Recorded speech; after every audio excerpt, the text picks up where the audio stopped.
Muy bien. El cambio que introduce el nuevo paradigma es el siguiente, que la jurisprudencia deja ese papel, deja de tener ese carácter de criterio auxiliar, de mero criterio auxiliar para la aplicación jurídica, y se convierte, y esto lo digo muy claramente, en su parte motiva, es decir, en la parte de los fundamentos de las sentencias, en una auténtica fuente del derecho vinculante para los operadores jurídicos, vinculante para los operadores jurídicos, en el sentido de que lo que exista allí, y ya vamos a ver qué es aquello que vincula, tiene carácter excluyente y definitivo para la solución de casos concretos. Y no me refiero solamente a la parte del fallo, es decir, a la parte resolutiva, sino específicamente a la parte de los fundamentos. Entre otras cosas, por eso también es indispensable que las sentencias estén bien fundamentadas, porque los fundamentos ya no son solamente la motivación de una decisión, sino que esos fundamentos, ya vamos a ver, cuando forman una red de precedentes, se convierten en auténticas normas, como las leyes, en auténticas normas como las leyes, que vinculan a todos los operadores jurídicos. Muy bien. La primera pregunta que uno puede hacerse y es, ¿cómo es eso? ¿Cómo es posible? ¿Cómo ocurre que la jurisprudencia en un sistema de derechos fundamentales o en un sistema del derecho de los derechos adquiera ese carácter de fuente vinculante? La explicación es muy simple. Ayer vimos que los derechos fundamentales se aplicaban directamente, Si uno mira las cláusulas de derechos fundamentales, pues encuentra uno una característica que ayer ya definimos y es que son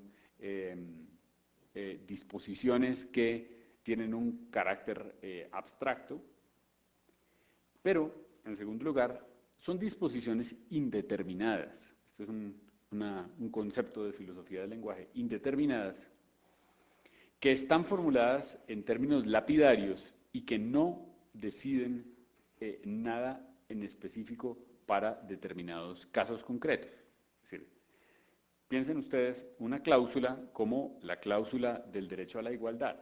En cualquiera de las constituciones se encuentra esa cláusula. La cláusula dice, los ciudadanos de este país serán iguales, o como por ejemplo en la enmienda 14 de los Estados Unidos existe un derecho a la equal protection under the laws.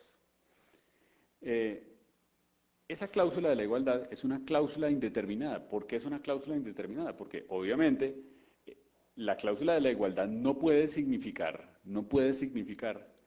que entonces las fuentes del derecho no pueden distinguir entre el trato que se otorga a unos ciudadanos y a otros, porque eso sería absurdo. Toda la legislación es un conjunto de distinciones, cuando la ley dice las personas que ganen más de 400.000 pesos al año tendrán que pagar el 25% de impuestos. Allí está estableciendo una distinción. Todo aquel que quiera salir de México tiene que pagar tal impuesto. Ahí está haciendo una distinción. Es decir, la ley es un conjunto de distinciones, por lo tanto la igualdad no puede significar que entonces deba haber un régimen unívoco para todos. Lo que el principio de igualdad dice es que hay que tratar igual a los iguales y desigual a los desiguales. Pero claro, esto es una fórmula vacía o indeterminada porque no sabemos quiénes son los iguales para los iguales en un caso concreto y los desiguales en otro caso concreto.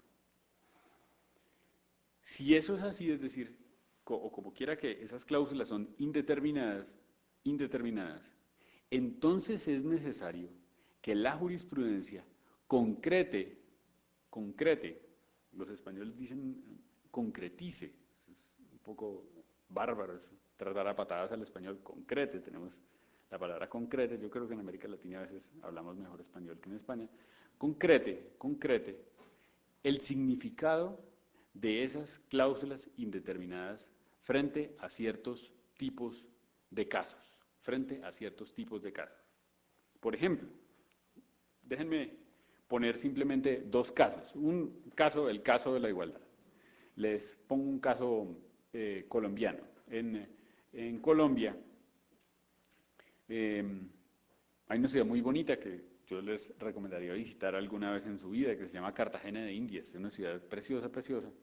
Pero además, Cartagena de Indias es una ciudad que además de ser preciosa, es la joya del turismo en Colombia. Tiene otras dos características que no son tan preciosas. Una es que es una ciudad que tiene una infinita pobreza en sus suburbios.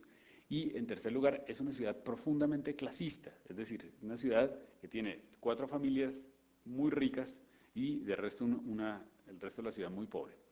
Resulta que en un edificio tradicional de Cartagena, donde viven algunas de estas familias muy adineradas y de abolengos, había siempre 2 ascensores. Un ascensor para los propietarios y los invitados de los propietarios a los departamentos, y otro ascensor para los empleados y para la carga.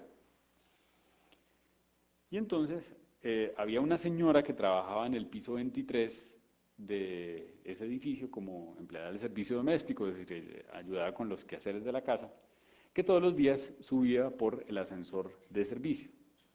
Resulta que un día el ascensor de servicio se dañó.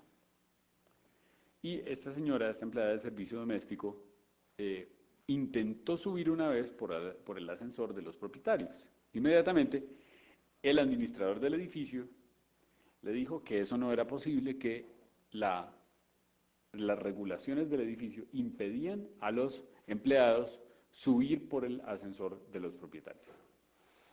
Y este ascensor llevaba dañado 2 o 3 meses, no lo mandaban a arreglar, entonces la señora tuvo que empezar a subir todos los días 23 pisos y a bajar 23 pisos. Además la historia es un poco trágica porque la señora tenía como 50 y tantos años y además estaba en muy malas condiciones de salud, tenía ya casi 60 años, estaba en una situación de salud muy precaria, tenía problemas respiratorios.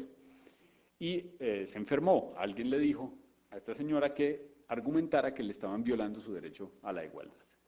Esta señora interpuso una acción de tutela, que es un tipo de amparo en Colombia, y a la señora le tutelaron su derecho a la igualdad con el siguiente argumento.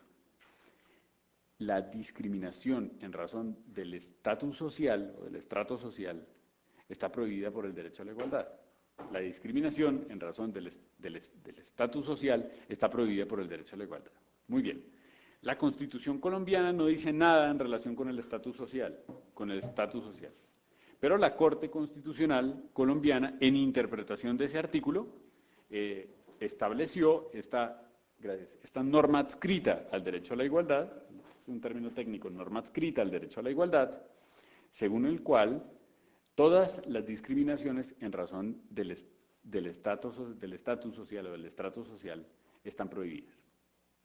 Esa norma no existía antes de esa sentencia. Esa sentencia la concretó a partir de una fundamentación derivada del artículo 13 de la Constitución colombiana, que es la cláusula de la igualdad. Y a partir de ese momento, esa norma según la cual está prohibido discriminar en razón o diferenciar en razón del estrato social, se convierte en un contenido de la igualdad que aparece como fuente de derecho, que aparece como una fuente de derecho vinculante y que emana de la jurisprudencia o del precedente judicial. Es decir, este es un caso en donde, por ejemplo, el precedente judicial concreta el contenido de la Constitución y al concretarlo, la propia jurisprudencia se convierte en fuente de derecho. En el futuro los jueces citaron ya muchas veces este precedente judicial. Otro caso, un caso que ha ocurrido en muchos países, el caso de los testigos de Jehová. Y siempre se da el caso de un menor de edad o mayor de edad, que es un testigo de Jehová y que se niega, en un caso de peligro de muerte, se niega a permitir que le hagan una transfusión de sangre.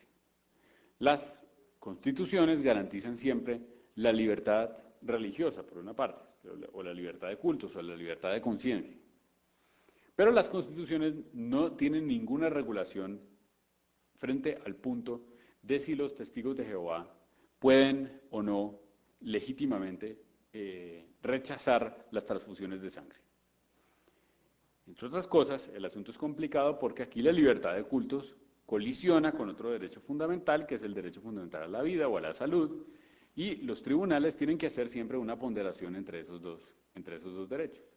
Pues bien, la jurisprudencia de muchos países, y esto ya es una cosa de derecho comparado que se va reproduciendo en diferentes latitudes, ha concretado dos reglas que son ya de aceptación, y es, si el testigo de Jehová es mayor de edad, como quiera que en el constitucionalismo hay un respeto de la autonomía privada, de la autonomía del sujeto, pues entonces a esa persona debe permitírsele disponer de su propia vida. Debe permitírsele que él rechace la transfusión de sangre. Cosa que, dicho sea de paso, a mí me parece bien, me parece que es respetuoso que si hay una persona mayor de edad, el Estado no tiene por qué ser paternalista, porque si no, por la vía contraria, entonces estaría prohibido todo aquello que le hiciera daño al individuo, estaría prohibido el tequila, el comer demasiado picante, las relaciones amorosas tormentosas, es decir, todo este tipo de cosas, ya, la vida se haría invivible, porque el Estado tendría que prohibir todo lo que le hiciera daño al sujeto. Pues a mí me parece estupendo que se interprete el derecho de libertad en el sentido de que una persona mayor de edad que tiene capacidad de discernimiento suficiente decida qué es lo bueno y qué es lo malo para sí.